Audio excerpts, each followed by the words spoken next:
start your journey as a producer? Really, as a oh boy, it's a long journey, I guess. Started really as a musician, I suppose, if you want to go back far enough. And then I got into engineering. It's really how I got into the recording studio, and that I still do that. And I'm a sort of somewhat rare breed of engineer producers. Usually, some guys are just engineers, other guys are just producers. That's usually the way it works. Did you plan for that, or did it No, did it not just really. start to go in that direction with the choices you made? What, once I got in the studio? Yeah. Well, I think I got in through being an engineer, so I got into the environment as an engineer, and then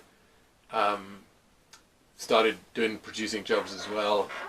And so I guess, yeah, no, I didn't really plan any of this. I sort of fell into the whole thing backwards, is the truth, you know. Yeah. So what element of sound production was the hardest to overcome?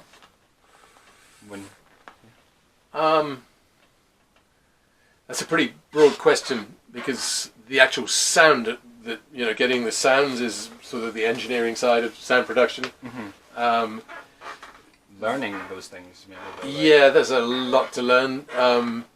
I think the truth is that when you actually get to making a record, you don't really want to think about all of that, because you're dealing with the creative thing, really. So that should be automatic at this point, to a certain degree. You know, sometimes you obviously have to sort of screw around with the sound, but well, you always do. But that's the easy part. Sure. You know, the real thing is getting people to emote, to perform. So you've been doing some work in Battle of the Bands at the SUblist. What do you think of the talent so far?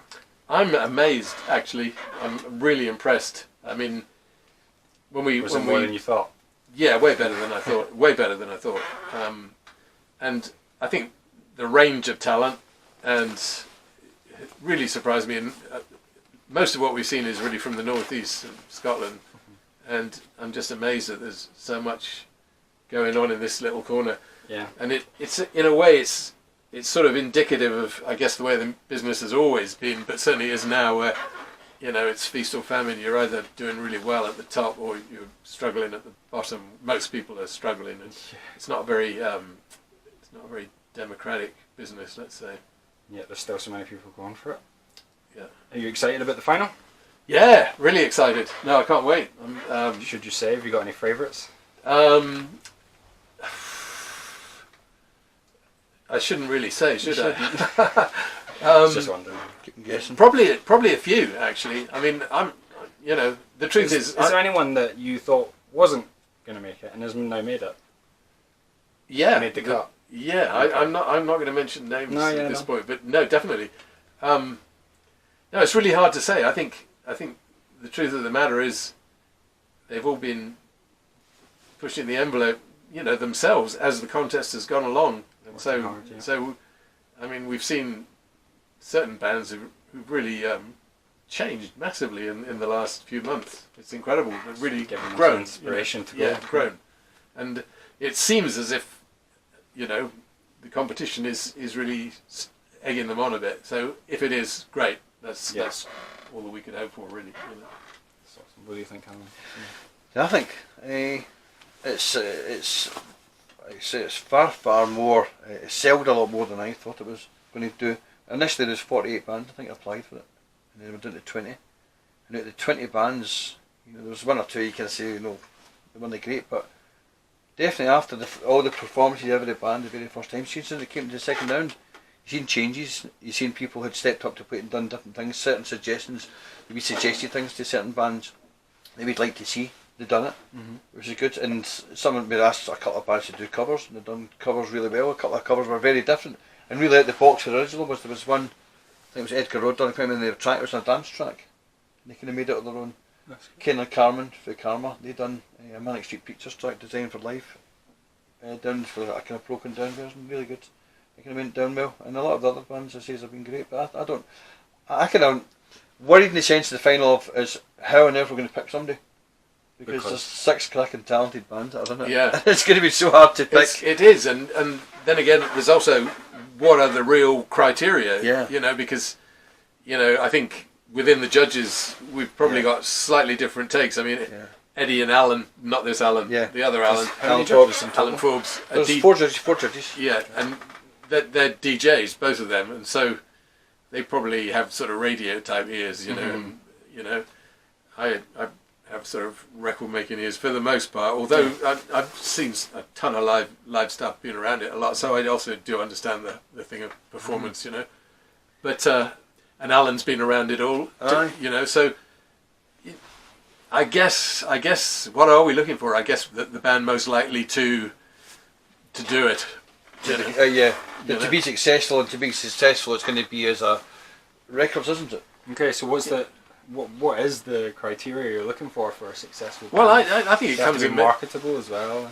Yeah, but I do think it comes in many shapes and forms, and certainly I've worked with a whole range of talent, and so I'm pretty open to let them speak for themselves, but so I don't think we're looking for anything specific. I mean, Alan's probably a little more pop oriented than me. I'm a bit more rock oriented, but hey, I've worked with all sorts, and I'm really what gets me off is working with talent rather than a specific genre. Totally. I'm like, it's song quality, and obviously as Ken said before as well, previously, is what makes a good record. So you're looking for songs that have got that kind of thing about that kind of DNA. So some bands are started shaping, and you can see it's kind of there, but it's not quite there. Yeah. It's not quite there. But in some of the bands, you kind of think, right, you listen to songs, you go, that could be a hit single. That one needs work. So you're seeing that, and then you're seeing the image. So you get, I think in this day and age, it's a package. So you've got how a band look. It's got to be a sellable product as well, isn't it? If you're looking for later on towards like other things like the label, but currently for the battle of the bands just now, you're just looking for the best band on the night that perform the best, and see what they bring to the table. I think you've got to bring something different. I think Alan said it, the best band on the night. So, one guy who you may think is going to do it could come in and overcook it a bit, and it's just the person who nails it on the night is going to be the winner. The band who nails it on the night is going to be the winner. I think I don't know who that's going to be. It's going to be very, very difficult. Because actually, at the beginning of the competition, I think myself, we would listen to all the bands, and we think, well, they probably did really well, and they'd be in the final, and then some of the bands are there in the final, and some of the bands that you didn't think that were going to be great are in there, and they're really good. So they've, because you can't always go down from what you've heard from a recording or something. It's been a wee demo or a wee backstreet jam, but some of the stuff has been really, really good. And it's that, as I said, it's very hard now that you're coming to the final. It's different being other heats, because some of the heats we've kind of 2 bands what to go through, but we want to play a wild card because this is another band here that's great and they should be going through, because there's maybe 3 bands in that night, and there's maybe one in another heat that wasn't so good. They get through, and then they've played, and then you go, oh, they're even better than they were that time. So it's like it's all over the place. Everybody's kind of like, I think what's going to happen with this one is some bands are going to pull it out the bag, and you do think we're going to. I think that's going to happen. I think you're right. I think you're right. I just don't know who's going to do what though. No. That's a good bit. Well, I think it's going to be a great night, because you can bet your life they're all going to be pushing to do their very best, Yeah. And we've seen all of them actually have shown that they've really got something to offer. I mean, it's incredible, really. I think. What do you think about doing it next year? Well, I've already had about 6-7 bands asking about it. So there's interest. I didn't know there was going to be a next year.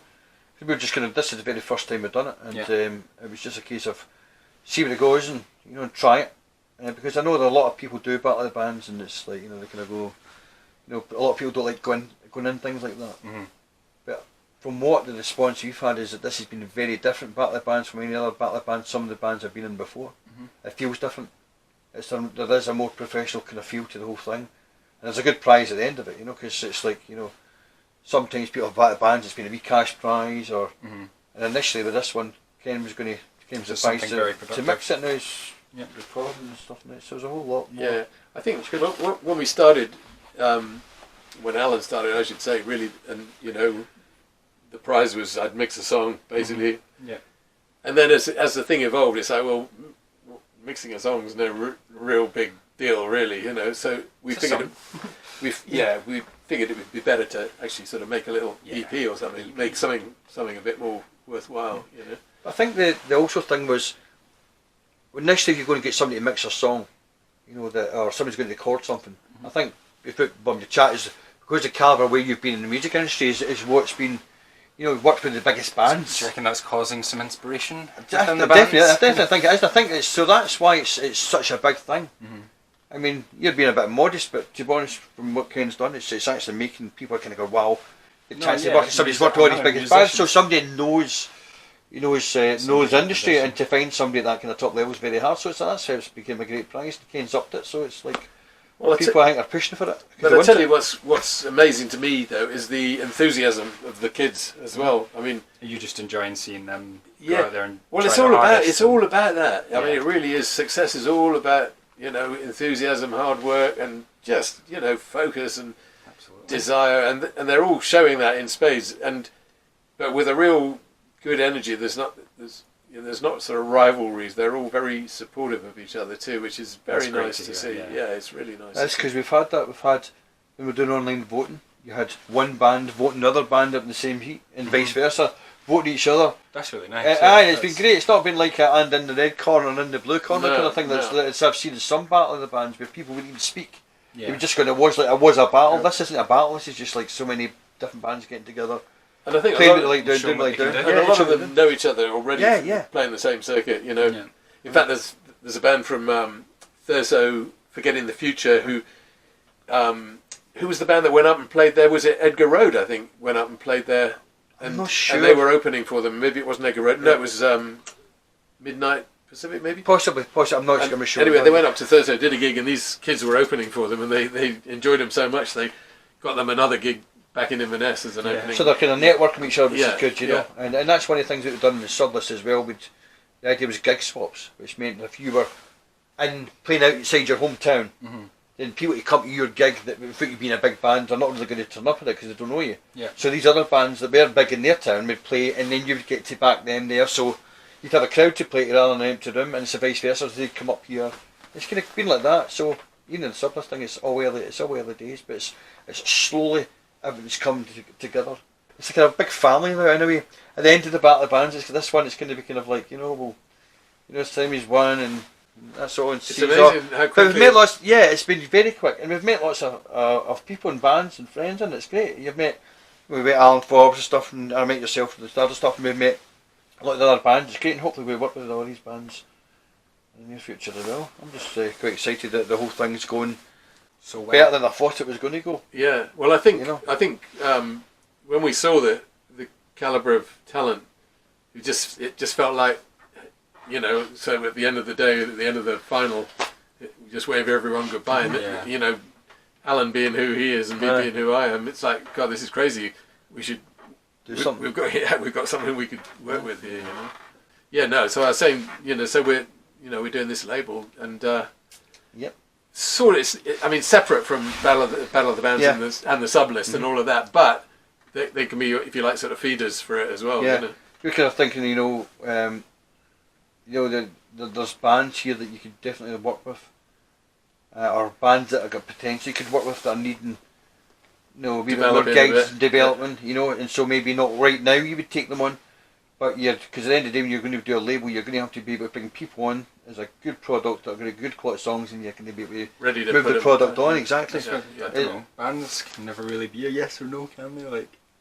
Well, I think, you know what, there's a lot of things I'm kind of going, they're good, they're not quite there, yeah. And, you know, you're kind of, and it's the song quality, it's everything, because without songs, no matter how good you are, you know, it's not going to, play it. Weren't the Beatles terrible for years?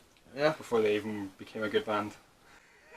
Ken's a big Beatles fan. No, my favourite band. I saw that. I don't know. Looking into I don't know how long they'd be terrible for a band that good, but but you're right. They honed their skill. Oh no! They had to learn their trade. You've got to refine it, haven't you? You got to learn your trade and refine it. And it's just awesome that you guys are giving these chances to these. Well, I hope so. And I think with the label, what we want to do is again more a sort of nurturing thing. Like, you guys, okay, we really like what you're attempting to do. Maybe you're not quite there yet. Could go away and write some more songs if you're interested. I mean, they've taking on advice as well.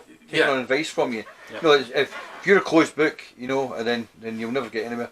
I think you've got to take on other people who've got experience in different areas and be able to say, like, here, try this or try that, or what you're doing there is not so cool as something else, or what have you tried maybe doing that in a different direction? And some of the bands have actually been doing that. And to me, these are the bands that you can work with, because you've got to be able to work with people that are going to willing to learn, so to speak, you know. No, it's funny. It's funny with musicians because the good ones always want to learn. You know, they're like sponges. You know, you give them some bit of info. And then the people who are defensive have usually got something to hide. You know, lack of something. Yeah, lack of talent. Indeed. You know, but no, Can I get you guys another beer? I've got one.